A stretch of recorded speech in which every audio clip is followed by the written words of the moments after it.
Okay, first of all, extremely proud of our team to get a hard fought SEC victory. You know, you look at the game. Started out, the weather. It was a challenge early. We blocked a punt for a touchdown. That was huge. We got off to a 17-0 lead.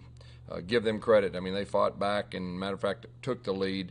In the fourth quarter, it's extremely tough, emotional highs and goes like this. And for our team to fight back and the way we won, the defense, we had three timeouts. We had a negative play on first down.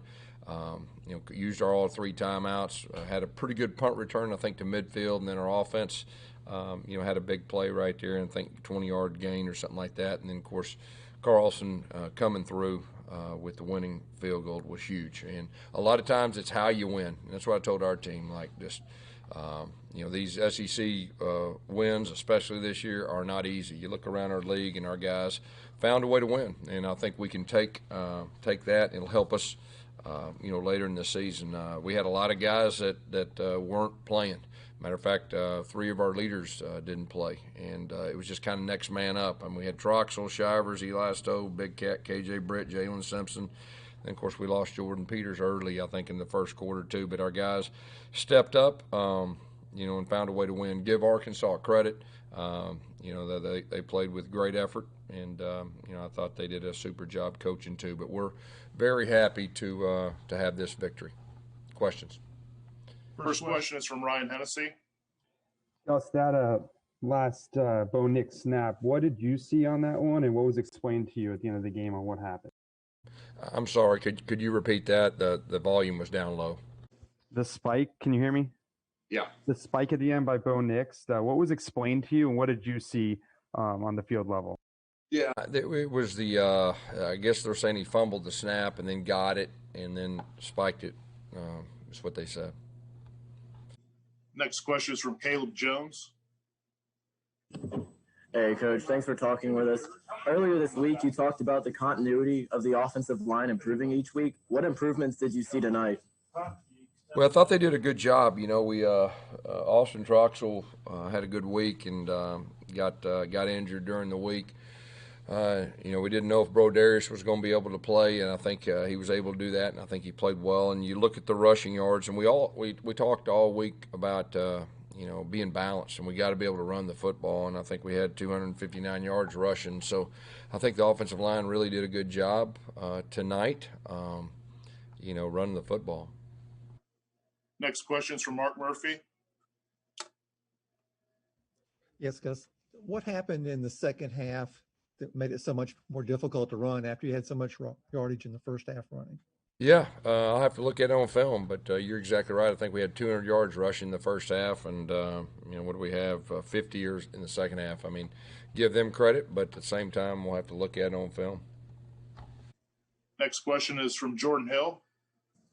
Gus, I want to ask about Anders, the fact that he came back after that miss. Did you guys say anything to him before that last field goal, and what it says about him that he came back like that? Yeah, no, I just kind of gave him that look and kind of gave him a fist bump. He knows. I mean, he's a great kicker and one of the best kickers in the country, and he was looking forward to that. You could see it in his eyes, and we did a good job with the snap and the hold, and started to rain a little bit there, and our protection held up, and game-winning kick, at home in the SEC. I mean, it doesn't get much better than that as a kicker, and that'll help him moving forward too. Next question is from Will Cruz.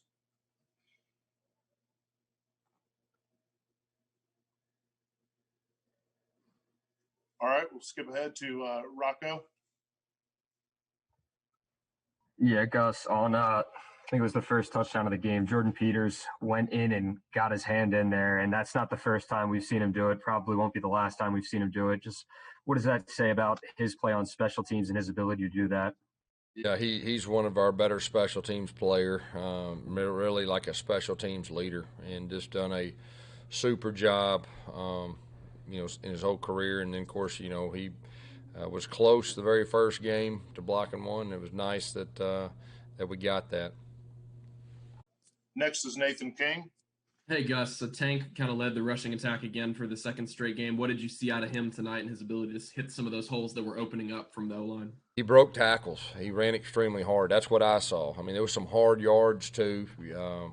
He bounced a couple out. He cut them back, ran some guys over, broke tackles, kept his legs moving, and protected the football. I know that one, but he was down. But I thought he did a good job. Next question is Philip Marshall.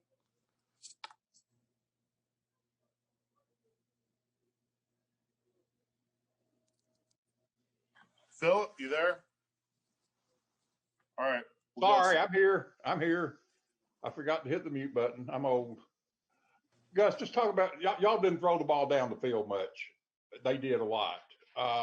Was it the conditions? Yeah, Philip. Early on, it was the conditions. Early on, we tried to throw a couple things on the perimeter, and the ball was it wasn't quite good. And then it stopped raining.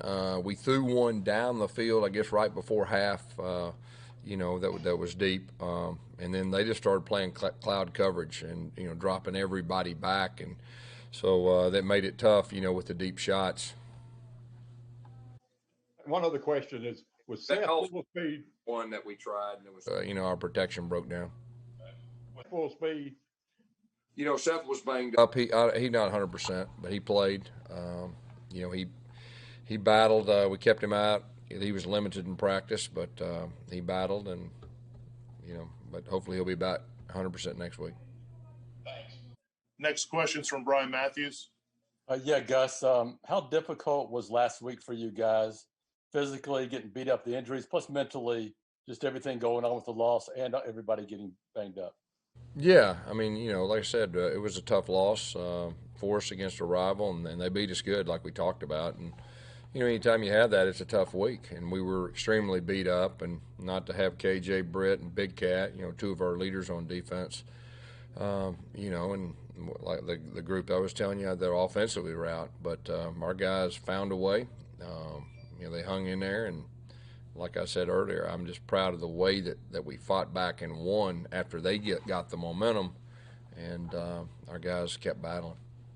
As a follow-up, what was the message to your team afterwards, just in that same vein of being able to overcome everything y'all did for the past week? Yeah, I just told them how you win a lot of times is so important. First of all, SEC wins are extremely hard.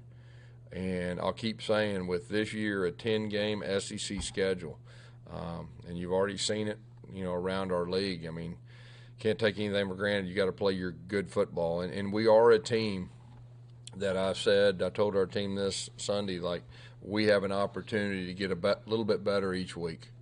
And if we can be that team that gets a little bit better each week, very few teams are going to improve. It's going to be a real challenging year, I think, around our league. So that's our goal. All right. Next question is Will Cruz. Hey, Gus. So Bo really came into his own in the second half there, but Seth and Schwartz were the only two receivers that caught a ball still. So how do you think he went through his progressions tonight, and how do you get more guys involved? Of course, I'll have to look at the actual, film and the reads and everything that goes with it. But, you got to keep in mind those were two of the best receivers in our league, and they made some plays. You saw, Flash on that tunnel. I mean, he made a great play, bounced it out. And, of course, Seth made, I guess, a big catch late in the game too. So we'll see. Next is Justin Ferguson. Hey guys, so I wanted to ask you about Flash. First 100-yard game of his career, had a few big plays like that last touchdown. Is this kind of some of the stuff we can expect to see him, especially with Chad and what he likes to do in the passing game? Yeah, I think, just making him a priority to get him the ball, that's, the last 2 weeks, I think we've done a solid job with that. And like he was just saying about Seth, Seth's a guy that, you get the ball around him, he's got a real chance, and, he can do something with it after he caught it. I think he hurdled that one guy and kept his feet and tried to get extra yards. Next is Jordan Hill.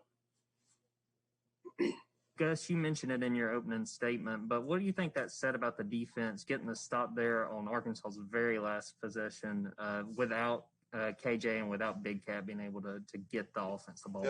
Yeah, Because I think they'd scored the drive before, and for us to get that negative play on first down was huge. And I think we had another good play on second down, and then the quarterback scrambled on third, and we used our timeouts. We had 2 minutes left, and then we were able to get the ball to the 50-yard line. I think that really just changed everything, and so they found a way. They found a way when the game was on the line to get the ball back. Got time for a few more. The next one is from Rocco DeSangro. Yeah, Gus, you kind of touched on not having KJ today. I saw he tweeted earlier, and he just seems like he's in really good spirits right now, doing fine and hoping for a speedy recovery. Did you have the chance to talk to him, and how much did you guys miss his defensive leadership out there? Yeah, I mean, he's our team leader. I mean, it's not just on defense. He's such a great leader, great person. I know it's tough on him to have to watch, and I told him, we were gonna get the victory for him. I texted him right before the game, and he's our leader. And our last question comes from Mark Murphy. Talk about coming back from a game you had a big lead and having to get psychologically readjusted against the team that had the mojo there. It's extremely tough. It's extremely tough to do. The emotional high, and all of a sudden the bottom drops out. You got to find a way to dig deep down in, and our guys did that. And they fought. They fought for 60 minutes. They found a way to win, and that's really a great characteristic of a team. And so, like I said earlier, that's going to be something we can build upon, the rest of the season.